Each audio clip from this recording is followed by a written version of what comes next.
Unit 7, Lesson 3, The Direct Approach, Steps 3 and 4.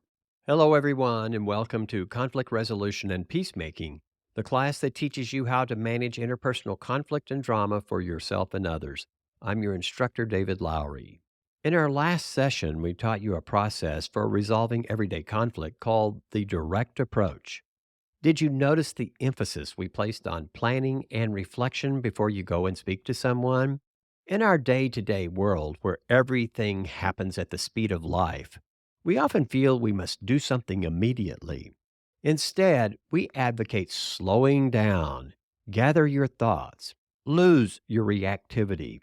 We want you to understand the connection between your feelings and emotions, owning your part in a drama, and formulating the request you'd like to make. Now that you know how to do this, we hope you'll teach others because everyone needs help in these matters. In today's podcast, we will discuss the 6-step mediation approach. The steps are preparation, introduction and welcome, overview of the problem, generating potential solutions, selecting the best solution, and writing an agreement. We've already covered the first two steps in your practice video, but today we're going to cover steps 3 and 4. But before we do that, we'd like to say a few things about the 6-step process overall.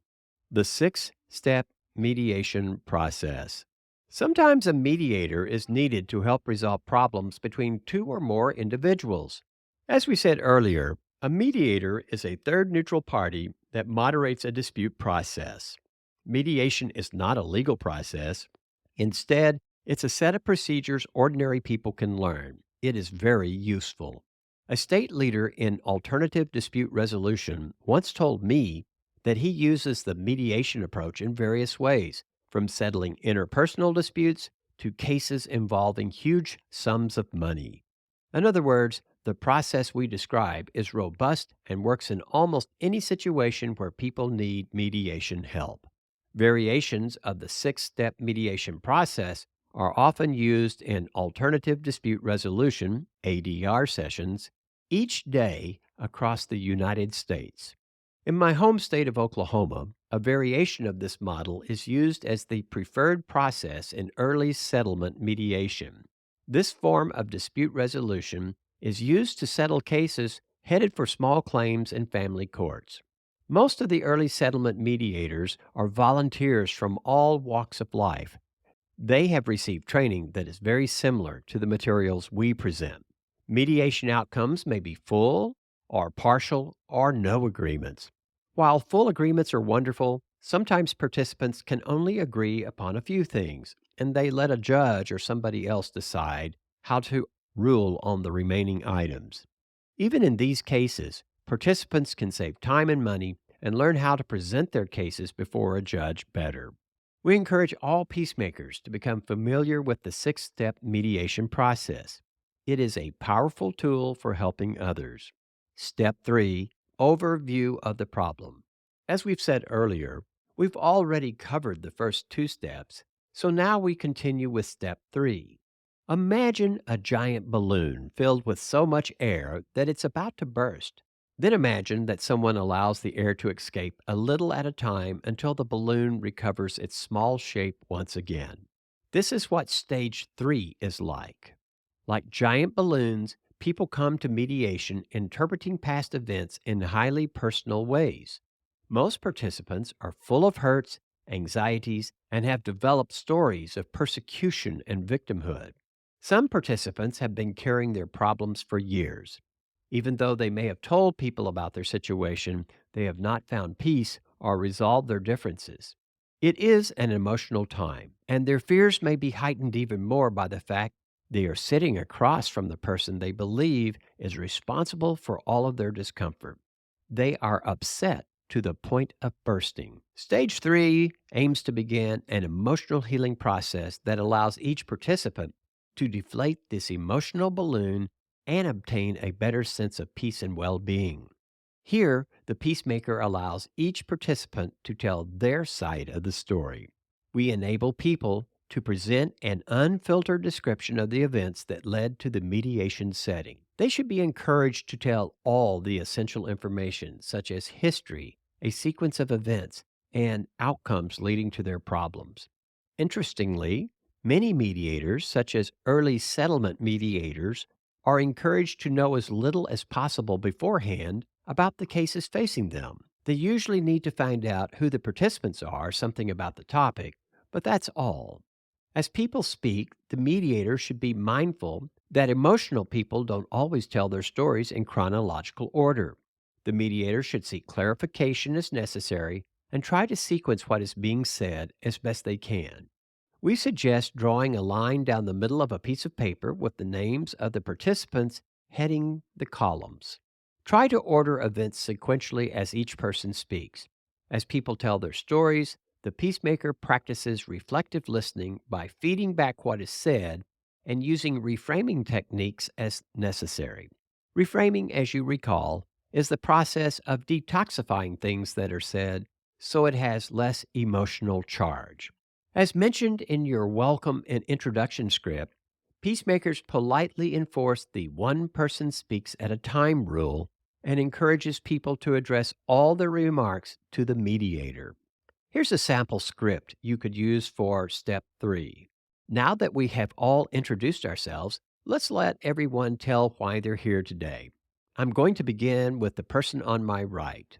Once they've concluded their remarks, I'm going to ask you to tell your story. Now the mediator turns to the person on the right and say, "Please tell us why you're here today."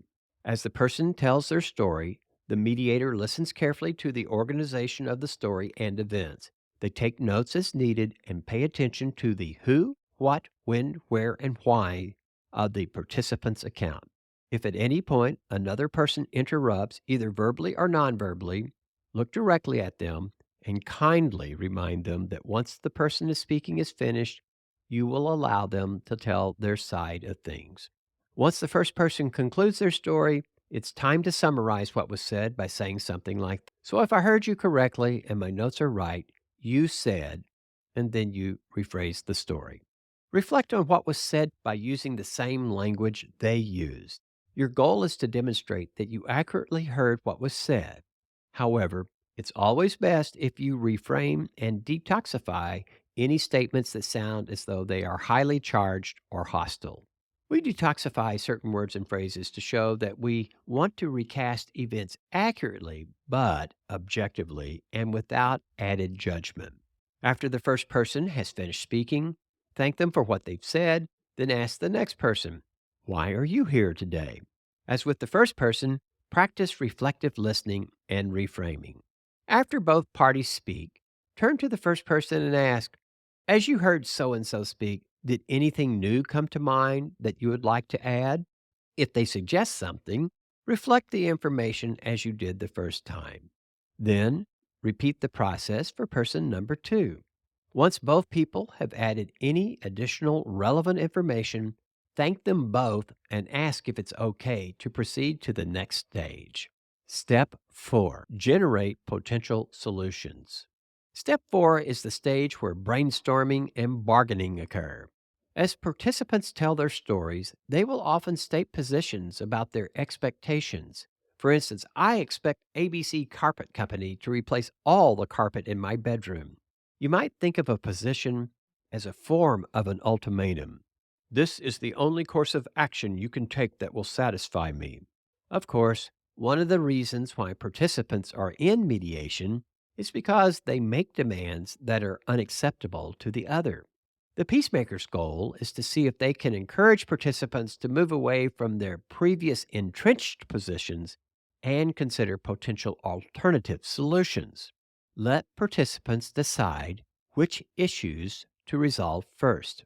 A good way of beginning step 4 is for the mediator to point out those things in which participants agree, few though they may be, and then after doing so, the mediator offers encouragement that the participants will also be able to resolve each of the other issues.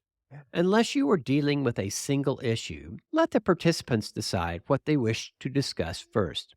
Some like to tackle an easier problem and move to more complex matters. Others prefer to begin with thornier questions. The mediator might start by saying something like this: "Jane, Where would you like to begin our discussions? Is there a question you think might be easier for us to decide, or do you want to work on something more difficult? Once you receive a response, turn to the other person and ask the same question. Try for consensus if possible.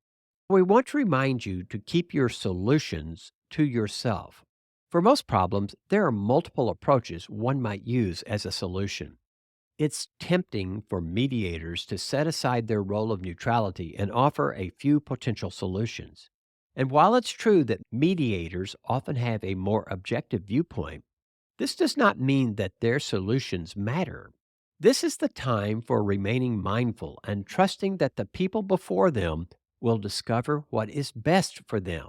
Even though we want people to come up with their unique ways of solving things, the mediator's temptation to interfere is further increased if they hear someone making a ridiculous offer, or worse yet, when that ridiculous offer is accepted. Rather than weighing in with an opinion, the peacemaker maintains their third party neutrality and respects each person's right to decide for themselves. The only potential exception to this rule is when a mediator believes they are observing avoidant behavior, such as, I give up, I'll just give you everything you want. In those instances, the peacemaker may call a private meeting to confer with the avoidant person. We remind you to respect the bargaining process. As each offer is made, the peacemaker restates what is said and asks the other participant if that's an acceptable offer or if there is something else they would like to change or counteroffer.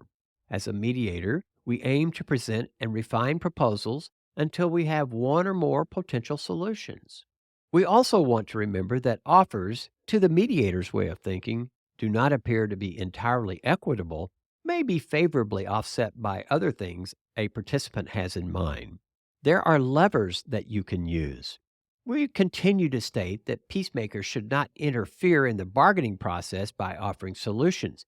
However, they can encourage participants to make serious offers and counteroffers. One way of doing this is to use the language of urgency. Here's a few phrases you might use. We're only a few $100s away from making an important decision that can solve this problem once and for all. Can we close the gap and move forward?